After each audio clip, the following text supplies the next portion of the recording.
Hello and नमस्ते साथीहरू, welcome back to my channel. आज चाहिँ हामी सजिलो धनियाँ र पुदिनाको अचार बनाउन जाँदैछु। सुरुमा मैले खुर्सानी, अदुवा र लसुनलाई मजाले पिसेँ। मैले चाहिँ सिलौटामा पिस्दैछु। मलाई चाहिँ मिक्सरमा पिसेको अचार चाहिँ मन पर्दैन, त्यही भएर मैले सिलौटामा बिस्तारै यसलाई पेस्ट बनाइसकेपछि मैले एउटा डल्लो खुर्सानी पनि राखेँ, त्यसलाई पनि बिस्तारै पिस्दैछु।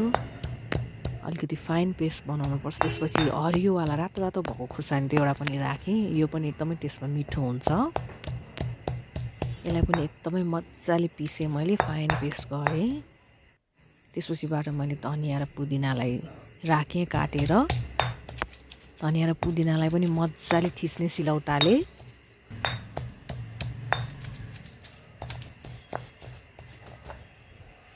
यसपछि यतिको पेस्ट भए हुन्छ। अनि फेरि अलिकति पानी हालेर यसलाई फेरि पिस्ने। त्यसपछि मैले कागतीको रस राखेँ। तपाईँहरूलाई अमिलो कतिको मनपर्छ त्यो हिसाबले हाल्न सक्नुहुनेछ। मलाई चाहिँ अमिलो एकदमै मनपर्छ। त्यसपछि मैले नुन हालेँ, जिराको धुलो हालेँ। यति हाल्दाखेरि पुग्छ।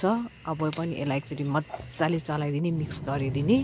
अब हाम्रो हेल्दी ओइल फ्री अचार रेडी भयो। Thank you for watching. Bye bye, have a good day.